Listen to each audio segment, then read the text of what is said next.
In the year 1843, a man was born who, during his lifetime, was to have a profound effect on millions of people. His name was Russell Herman Conwell. He became a lawyer, then a newspaper editor, finally a clergyman. It was during his church career that an incident occurred which was to change his life and the lives of countless others. One day a group of young people came to Dr. Conwell at his church and asked him if he would be willing to instruct them in college courses. They wanted a college education but lacked the money to pay for it. He told them that he'd do all he could, and as they left, a thought, an idea began to form in Dr. Conwell's mind. He asked himself, why couldn't there be a fine college for poor but deserving young people?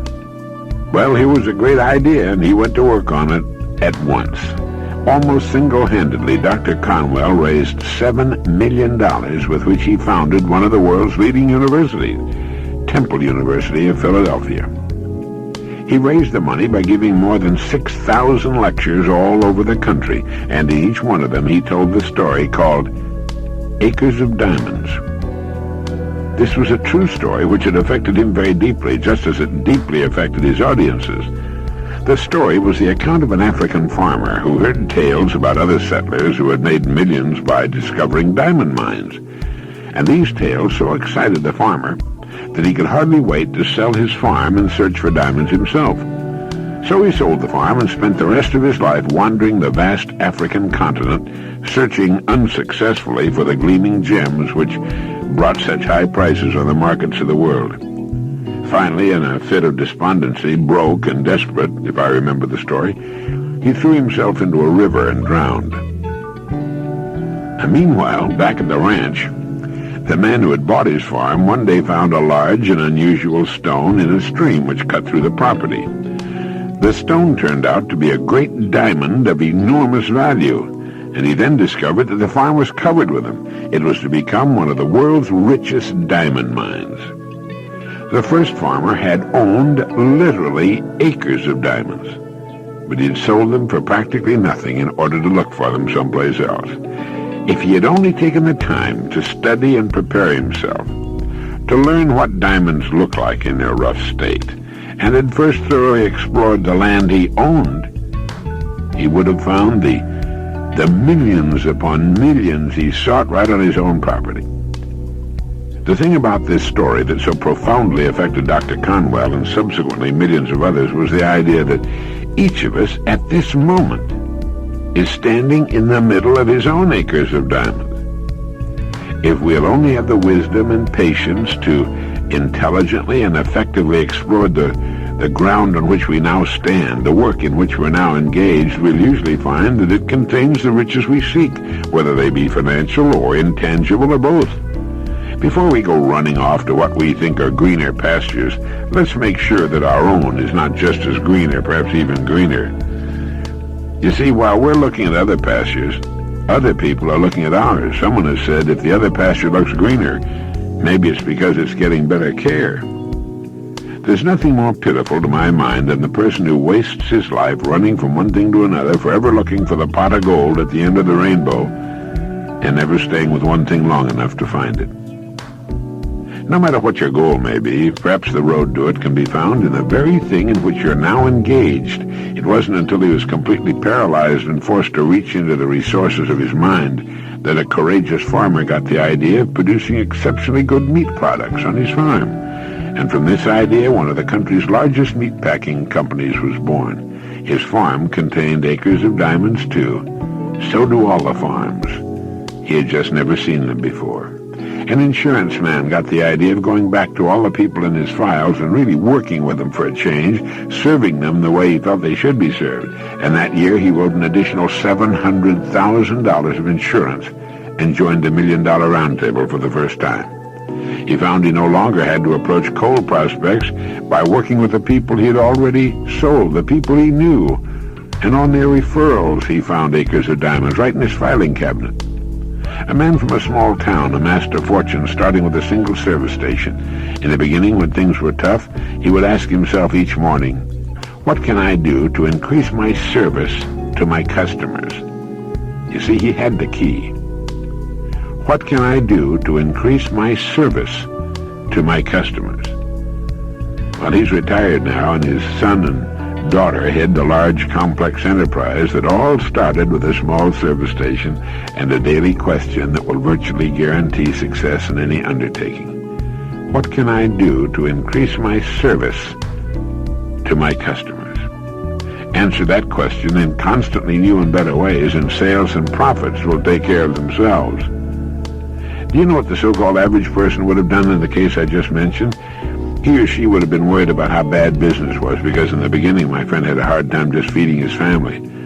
When one day a man drove into the station in a big shiny car, the so-called average man, seeing what he presumed to be a wealthy customer, would have said to himself, I ought to be in his business instead of mine. See, the average person believes some businesses are better than others, instead of realizing the truth that there are no bad businesses. There are just those people who don't know enough to see the opportunities in the work they're in. No matter what our work happens to be, it's our business. We're the manager. If there seems to be no future or opportunity in it, it isn't always because it's not there, but perhaps only because we can't see it. A farmer once poked a tiny pumpkin into an empty jug, just for fun, and the pumpkin grew until it completely filled the jug and then could grow no more, and finally, when the farmer broke the glass jug, he had a pumpkin exactly the size and shape of the gallon jug. Now, if we're not careful, each of us can do a similar thing. We can mistakenly poke ourselves into jugs that limit our growth. But it's we who do the poking, not the job, not the company, nor the area, nor the economy, nor the times.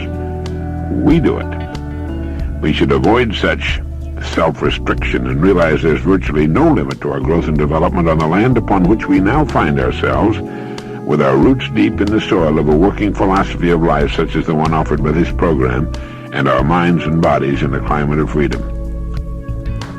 People who become outstanding at their work are those who see their work as an opportunity for growth and development, and who prepare themselves for the opportunities which surround them every day.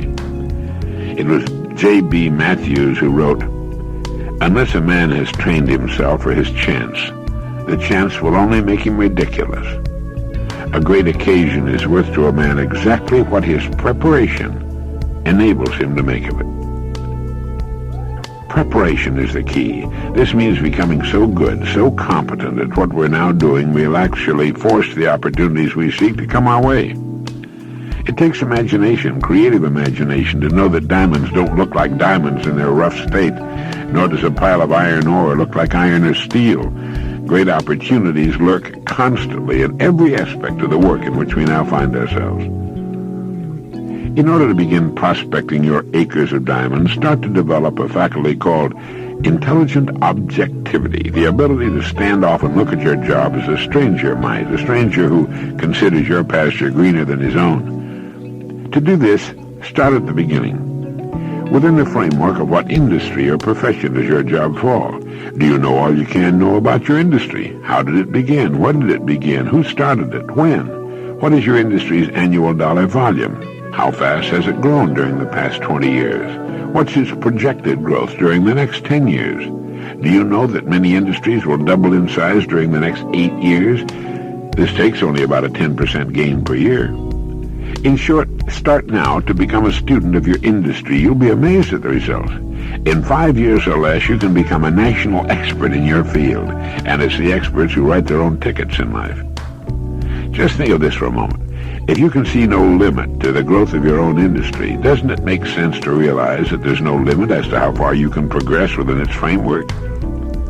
Surveys indicate that the great majority of people seem to look at their jobs as being as far as they can go, as the end of the line. Why? They need to realize how really desperately an expanding and dynamic industry needs and seeks the uncommon person who is prepared to share in its growth. How richly it will reward this person of vision and action. On the other hand, those who are not preparing and growing are not just standing still in relation to their industry, they're going backwards. So ask yourself, do I know as much about my job and my industry as a good doctor or lawyer knows about his job, his profession? You should, you know. This is the attitude of the person who wants to become a professional at what he or she does for a living. is far more fun, many times more rewarding and interesting, and the real pro can ride out occasional storms in economic seas in a safe boat built of research and preparation. In order to become a professional in a world of amateurs, we need to study three important subjects. 1, our company and the industry in which it operates. 2, our job and perhaps the next step upward in our career. And 3, we need to study people, since successfully serving and getting along with people will determine our success or failure. These are 3 subjects on which you can gradually build a fine home library. Your bookstore dealer will help you find the right books if you'll tell him what you want to know, and of course you can find much excellent material on tape cassettes. Frequently all you need in order to make an enormous improvement is simply a reminder of things you've known but have forgotten. Perhaps this study and research in your job, your industry, and ways of increasing your service to others sounds like a big job. Well, it is. But it's fun and it's fascinating. In the long run, it pays tremendous dividends, builds complete security, and it can be accomplished in an hour a day devoted to reading and making permanent notes. Studying one book or one article at a time, an hour each day, or listening to a tape cassette in your car will lead to your becoming an expert at your particular job and industry in 5 years or less. The hours add up, one at a time, like the great stones of a pyramid, building a strong and permanent foundation which raises you a layer at a time toward that goal you seek. Each morning as you get ready for work, ask yourself that super question: how can I increase my service today? Then, during the hour a day you set aside for study and research, make notes and think about your industry, about your job, your company, about people. You'll gradually begin to get better and better ideas for improving your service. And remember the words that no person can become rich without enriching others. Anyone who adds to prosperity must prosper in turn. Think of ways and means by which you can increase your contribution to your company, your industry, and those whom you serve. You begin to notice a wonderful change in your world, for as ye sow, so shall ye reap. This applies just as much to the worker on the production line as it does to the executive in the office. The minute you adopt this attitude, you've joined the top 5% of the people of the world. You've virtually removed all competition. You're creating rather than competing. You're affecting life rather than just being affected by it. You're becoming a creator and a giver to life instead of just a receiver. By taking this attitude toward your work, your company, and industry, you're automatically taking care of 2 vital parts of successful living. First, you'll find yourself becoming more interested and enthusiastic about your work and its future, and both interest and enthusiasm are contagious. Secondly, you're building financial security which will last a lifetime, so keep this thought in mind as often as you can on and off the job.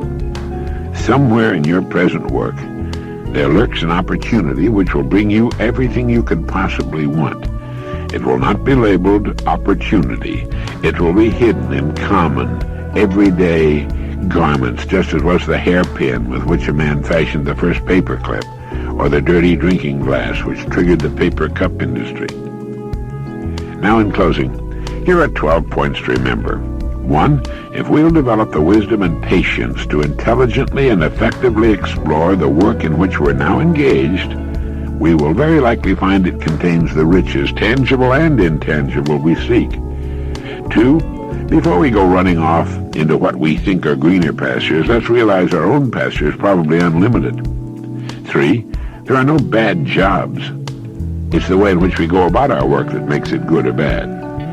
4, let's not poke ourselves into jugs beyond which we cannot grow. Let's avoid self-limitation. 5, only preparation can ensure our taking advantage of the opportunities which will present themselves in the future. Opportunities which are around us now. Let's begin to prepare now. 6, put your imagination to work on the many ways and means of improving what you're now doing. 7, learn all you can about your job, your company, and your industry. 8, since there's no limit to the growth of your industry, it must follow there's similarly no limit to your own growth potential within that industry. 9, our dynamic and growing economy needs and will well reward the uncommon person who prepares for a place in its growth. 10. Begin to build your library of reference material pertaining to your company, industry, job, and on how to better serve and get along with people.